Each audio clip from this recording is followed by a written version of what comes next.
Hello, नमस्कार, जय श्री राम। दोस्तों, पिछले कुछ वीडियोज़ में हम राजनीतिक विचारकों की श्रृंखला पर चर्चा कर रहे हैं। आज की इस कड़ी को आगे बढ़ाते हुए हम एक नए विचारक को लेकर के आए हैं।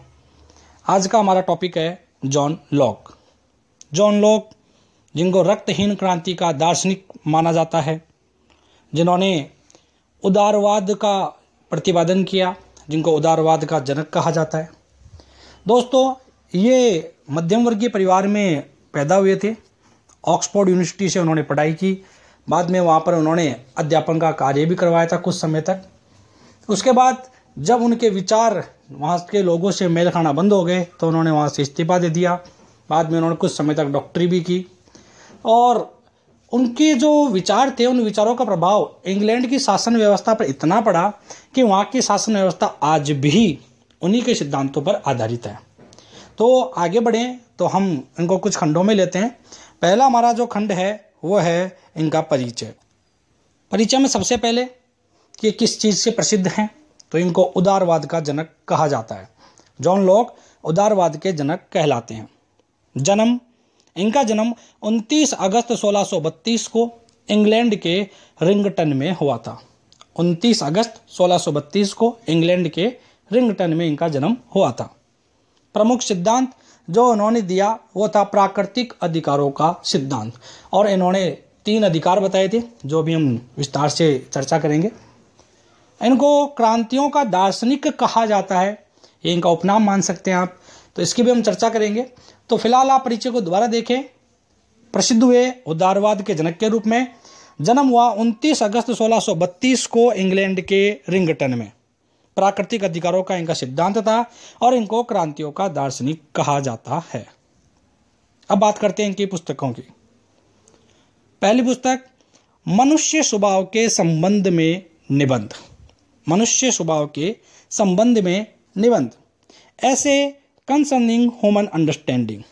ऐसे कंसर्निंग ह्यूमन अंडरस्टैंडिंग, ये पुस्तक आई थी 1690 के अंदर। इसके बाद शासन पर 2 निबंध, 2 ट्रीटीज ऑन सिविल गवर्नमेंट। 1690 में शासन पर 2 निबंध, 2 ट्रीटीज ऑन सिविल गवर्नमेंट। सहिष्णुता पर पहला पत्र, फर्स्ट लेटर ऑन टॉलरेशन, 1689। सहिष्णुता पर दूसरा पत्र, सहिष्णुता पर तीसरा और चौथा पत्र। तो इनकी प्रमुख पुस्तकें थी, काफ़ी बार पूछी भी गई हैं। मनुष्य स्वभाव के संबंध में निबंध यानी कि ऐसे कंसर्निंग ह्यूमन अंडरस्टैंडिंग, शासन पर 2 निबंध यानी कि 2 ट्रीटीज ऑन सिविल गवर्नमेंट, और सहिष्णुता पर पहला, दूसरा, तीसरा और चौथा पत्र। तो ये आपको इनकी पुस्तकों के नाम याद रखने हैं। इनमें से 2 ट्रीटीज ऑन सिविल गवर्नमेंट की मैं थोड़ा सा जिक्र करूंगा। इसमें इन्होंने सामाजिक समझौता सिद्धांत का उल्लेख किया है। 2 ट्रीटीज ऑन सिविल गवर्नमेंट में सामाजिक समझौता सिद्धांत का उल्लेख किया है। पिछली वीडियो में हमने बात की थी थॉमस हॉब्स की, उन्होंने भी सामाजिक समझौता सिद्धांत दिया था। तो हम आगे थॉमस हॉब्स और जॉन लॉक का तुलनात्मक अध्ययन करेंगे, बड़े विस्तार से हम चर्चा करेंगे। आगे देखिए, प्रोफेसर वाहन ने इस पुस्तक को यानी कि 2 ट्रीटीज ऑन सिविल गवर्नमेंट को दुनाली बंदूक कहा है। बहुत इंपॉर्टेंट क्वेश्चन है, दुनाली बंदूक किस पुस्तक को कहा गया है? 2 ट्रीटीज ऑन सिविल गवर्नमेंट को किसने कहा है? प्रोफेसर वाहन ने कहा। उन्होंने आगे कहा कि ये जो दुनाली बंदूक है, इसका एक सिरा रॉबर्ट फिल्मर की दैवीय सत्ता का विरोध करता है। रॉबर्ट फिल्मर की दैवीय सत्ता का विरोध करता है, जबकि दूसरा हॉब्स की निरंकुश सत्ता का विरोध करता है।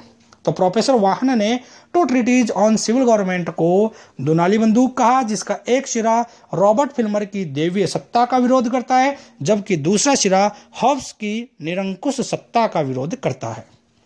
उनकी अध्ययन पद्धति वो थी अनुभववादी और विवेकवादी। इस पर भी हम चर्चा करेंगे। अनुभववाद, इन्होंने अनुभव पर विशेष बल दिया है, इन्होंने अनुभव को सर्वोच्च माना है, प्राथमिकता दी है। इनके अनुसार अनुभव ही ज्ञान का स्रोत है, जिसके बिना ज्ञान की कल्पना भी नहीं की जा सकती है।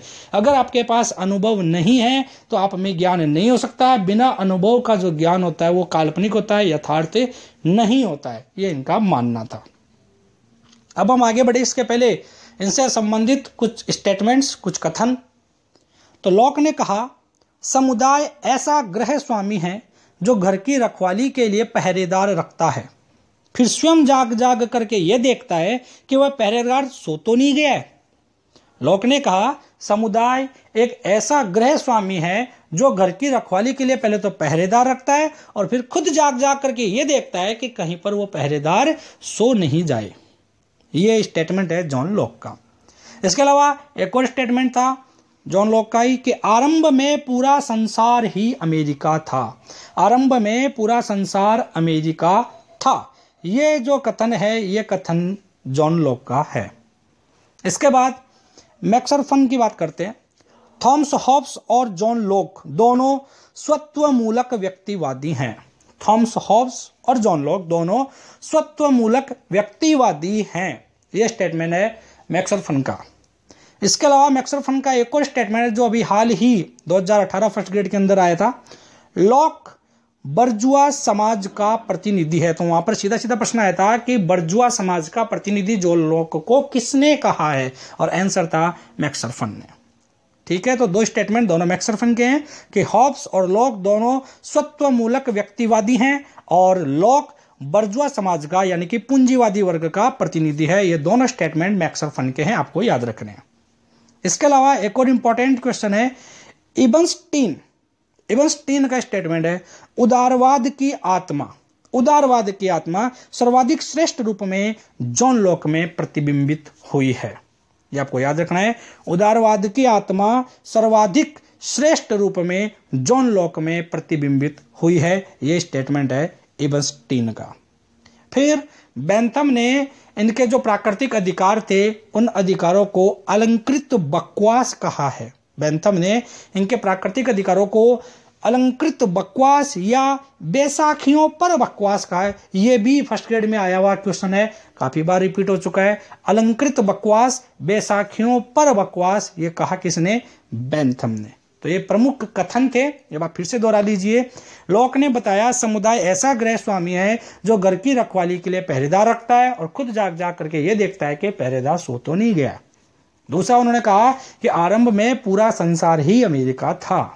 ये दोनों लॉक के। इसके बाद मैक्सर फन, हॉब्स और लॉक दोनों स्वत्वमूलक व्यक्तिवादी हैं और लॉक बर्जुआ समाज यानी कि पूंजीवादी वर्ग का प्रतिनिधि है। ये स्टेटमेंट मैक्सर फन के हैं। इबनस्टीन, उदारवाद की आत्मा सर्वाधिक श्रेष्ठ रूप में जॉन लॉक में प्रतिबिंबित हुई है और बेंथम ने प्राकृतिक अधिकारों को अलंकृत बकवास या बैसाखियों पर बकवास कहा है।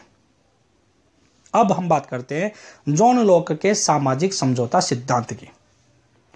जॉन लॉक ने भी सामाजिक समझौता सिद्धांत दिया, इसके पहले थॉमस हॉब्स ने भी दिया था, परंतु अंतर क्या रहा कि उसने मानव के मानवीय गुणों पर बल दिया है। जॉन लॉक ने मानव के मानवीय गुणों पर बल दिया है और उसको बुद्धिमान, शालीन और व्यवस्था प्रिय प्राणी माना है। एक तरफ हॉब्स का मनुष्य भौतिकवादी है। उसने माना था कि मनुष्य का एक ही मात्र उद्देश्य है, वह है शक्ति अर्जन करना, अपने आप को सर्वोच्च मानना, खुद का बचाव करना और खुद के ही लिए जीना। जंगली पशु के जैसा घोर स्वार्थी माना है, झगड़ालू माना है। हॉब्स का मानना है कि मनुष्य भौतिकवादी है, जंगली पशु के जैसा है, स्वार्थी है, झगड़ालू है। तो दूसरी ओर जॉन लॉक मनुष्य को शांति प्रिय, परोपकारी और आपस में मेलजोल बढ़ाकर के सामाजिक रूप से रहने वाला प्राणी मानता है। यह मुख्य अंतर है इन दोनों के सामाजिक समझौता सिद्धांत की। अब मैं जॉन लॉक का सामाजिक समझौता सिद्धांत आपको पढ़ाऊं और उसके बाद में हॉब्स से तुलना करें। इससे अच्छा है हम दोनों को साथ साथ लेकर के चलते हैं। तो तुलना करते हैं थॉमस हॉब्स की और जॉन लॉक के सामाजिक समझौता सिद्धांत में क्या क्या दे रखा है।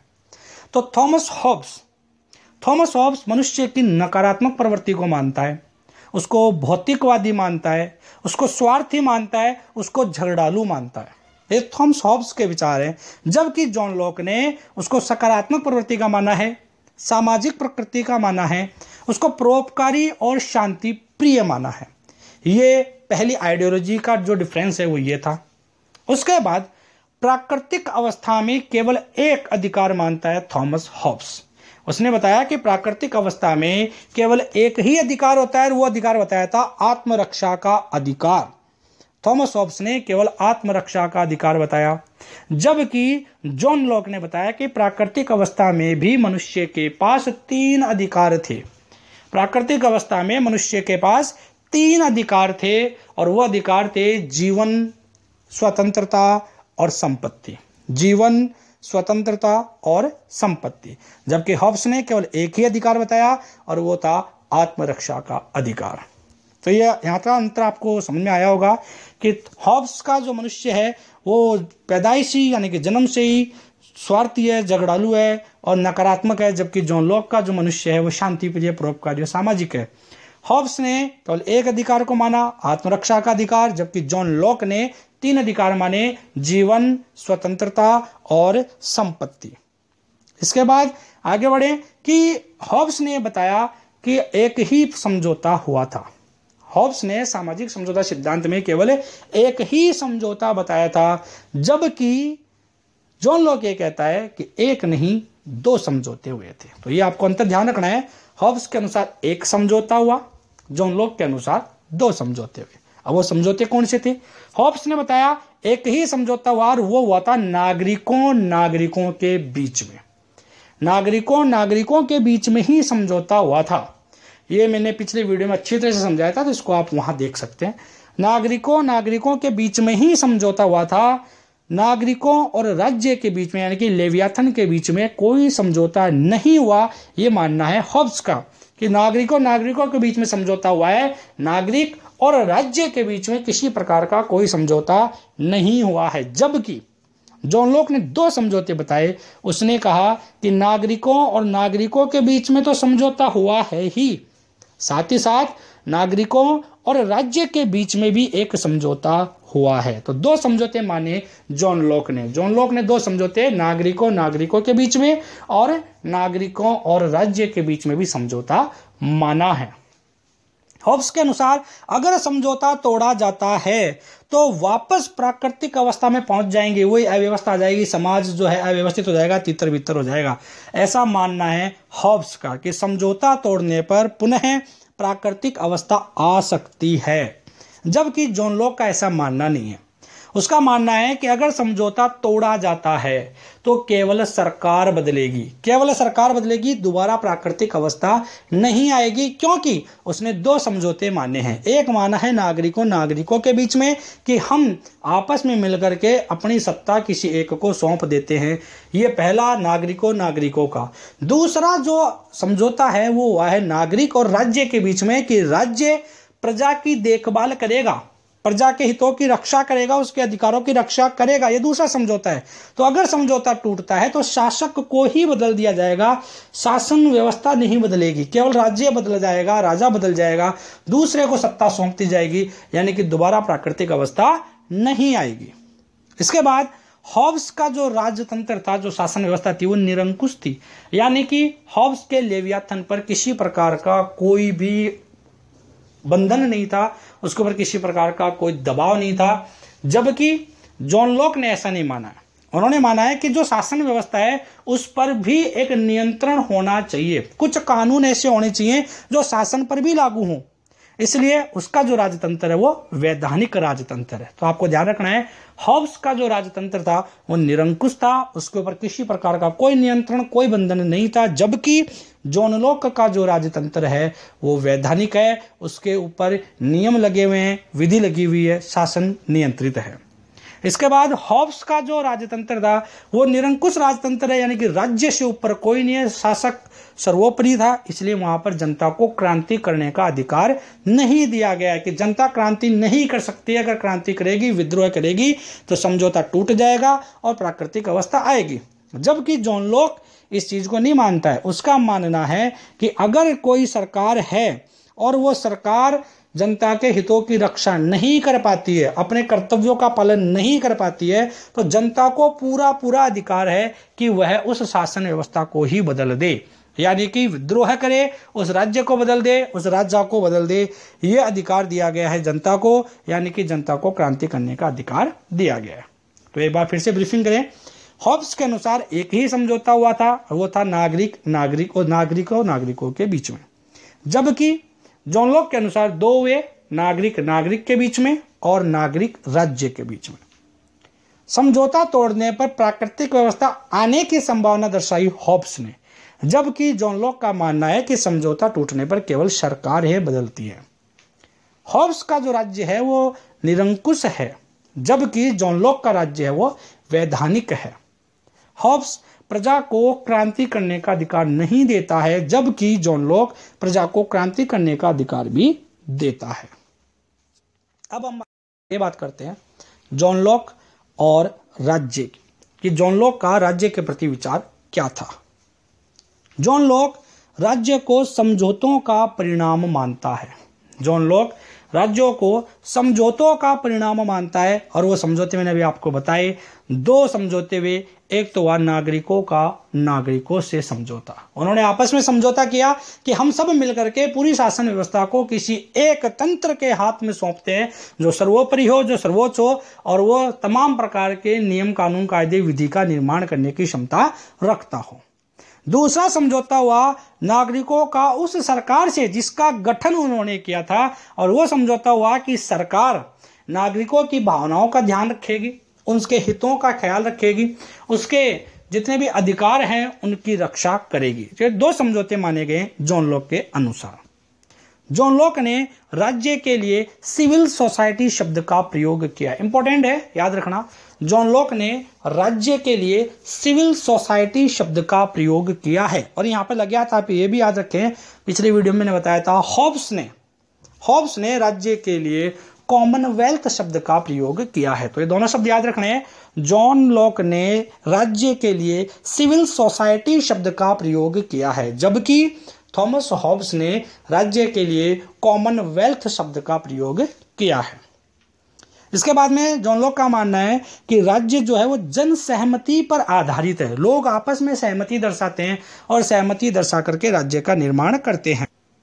अर्थात राज्य में केवल उन्हीं व्यक्तियों को शामिल किया गया है जो आपस में सहमत है कि इस प्रकार की एक शासन व्यवस्था लेकर के अलाई जाए।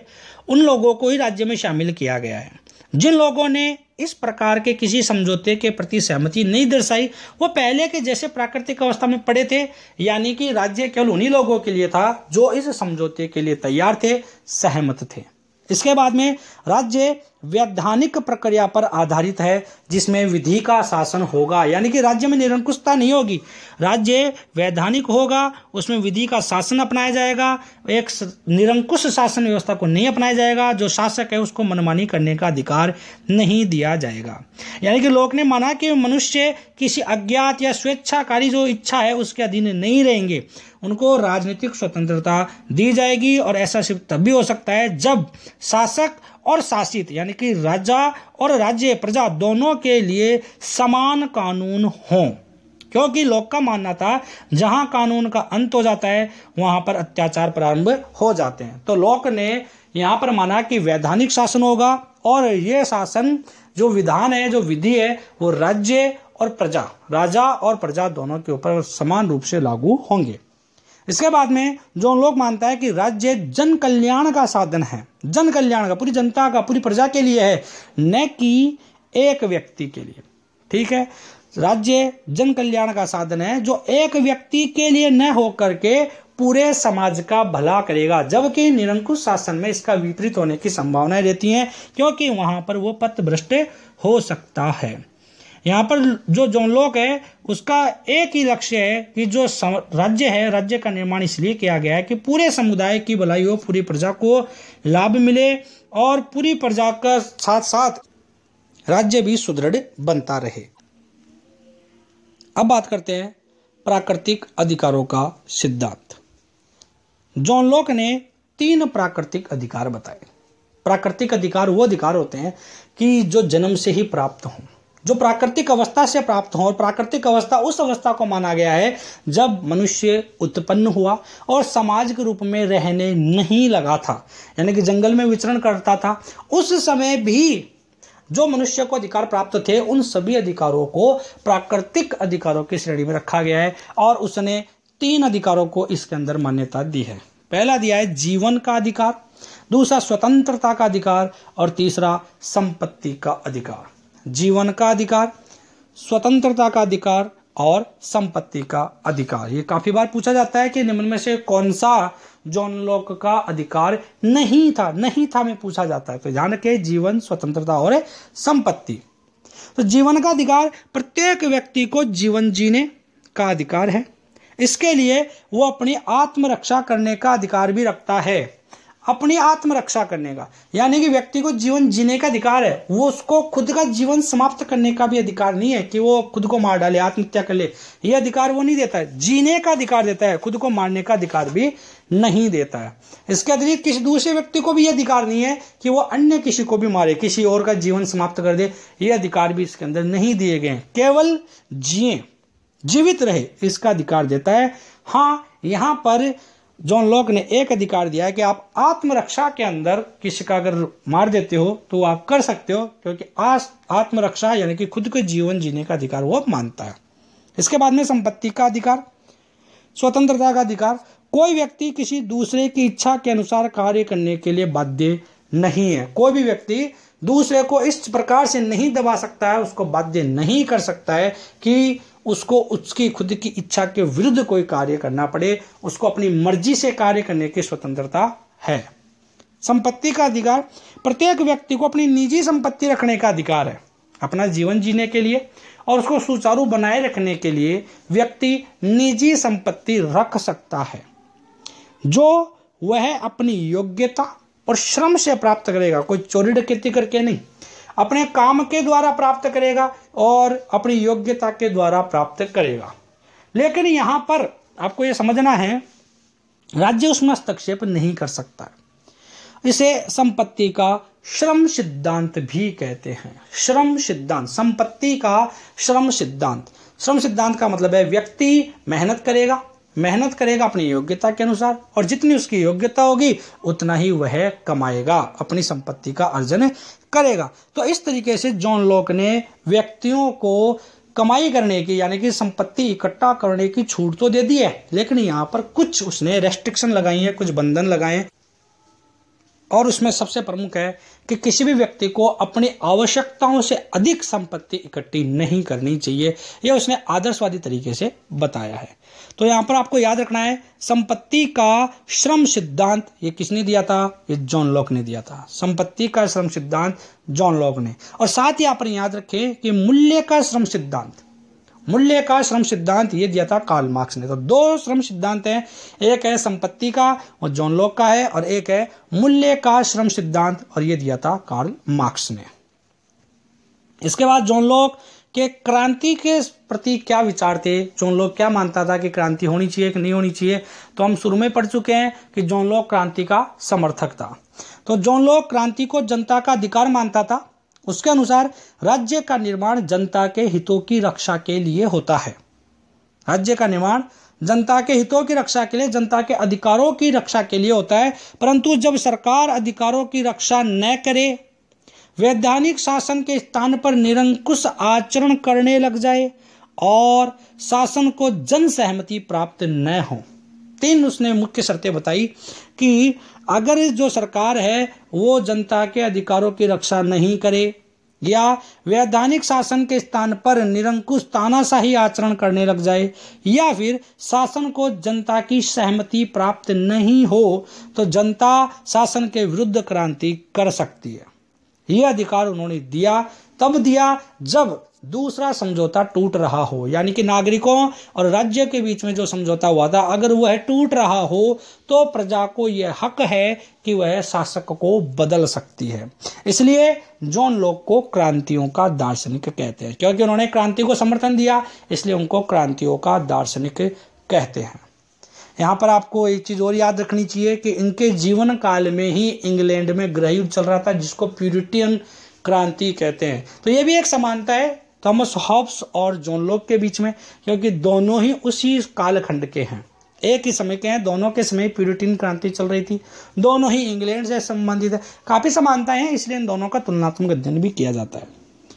आखिरकार आपको मैं एक विशेष नोट बता रहा हूँ, यह आपको दो बातें दी गई हैं, तो इन दोनों बातों को आपको याद रखना है। पहला कि मैक्सी ने कहा था कि भावी पीढ़ियों ने हॉब्स का नहीं किंतु लॉक का समर्थन किया। ये स्टेटमेंट है, याद रखना है। भावी पीढ़ियों ने हॉब्स का नहीं किंतु लॉक का समर्थन किया था, और ये कहा है मैक्सी ने। अब ये क्यों कहा है इसको समझिए। मैंने अभी आपको पहले ही बताया, अभी थोड़ी देर पहले ही बताया था कि हॉब्स और जॉन लॉक, इनके विचारों के जो बिंदु हैं वो लगभग समान है। विचारों के बिंदु, दोनों ने प्राकृतिक अवस्था को माना, दोनों ने सामाजिक समझौते को भी माना, लेकिन दोनों के नजरिए अलग अलग थे। सामाजिक समझौता दोनों मानते हैं, लेकिन जिस तरीके की व्यवस्था को हॉब्स ने माना उसके विपरीत व्यवस्था को जॉन लॉक ने माना। इसलिए आने वाली पीढ़ियों ने, यानी कि इंग्लैंड में जो राजशाही है, मैंने शुरू में भी कहा था, इंग्लैंड की राजशाही आज भी जॉन लॉक के विचारों से प्रभावित है। तो भावी पीढ़ियों ने हॉब्स को नकार दिया, क्योंकि हॉब्स की विचारधारा में नकारात्मकता थोड़ी ज्यादा थी, इसलिए उन्होंने जॉन लॉक का समर्थन किया है। तो आपको याद रखना है, ये मैक्सी का स्टेटमेंट था। इसके अलावा जॉन लॉक ने कोरी स्लेट शब्द का प्रयोग किया है, इसको भी आपको याद रखना है। कोरी स्लेट शब्द का प्रयोग जॉन लॉक ने किया है।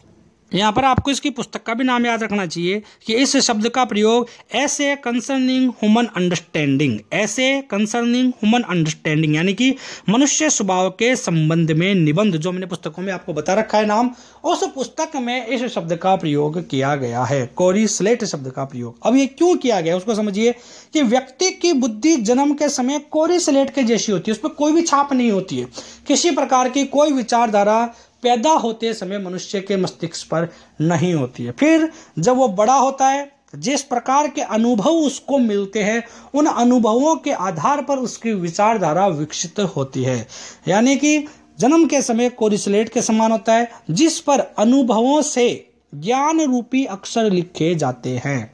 यानी कि यहाँ पर उन्होंने कुल मिलाकर अनुभववाद का प्रबल समर्थन किया है। उनके अनुसार जब तक अनुभव नहीं होगा तब तक आपको ज्ञान नहीं मिल सकता है, तो अनुभव को ज्यादा महत्व देते हैं। तो ये था जॉन लॉक। उम्मीद है आपको समझ में आया होगा। आखिरकार जो हमने पढ़ा उसको मैं आपको क्विक रिवाइज करवा देता हूँ, तो आप रिवीजन पे ध्यान दीजिए।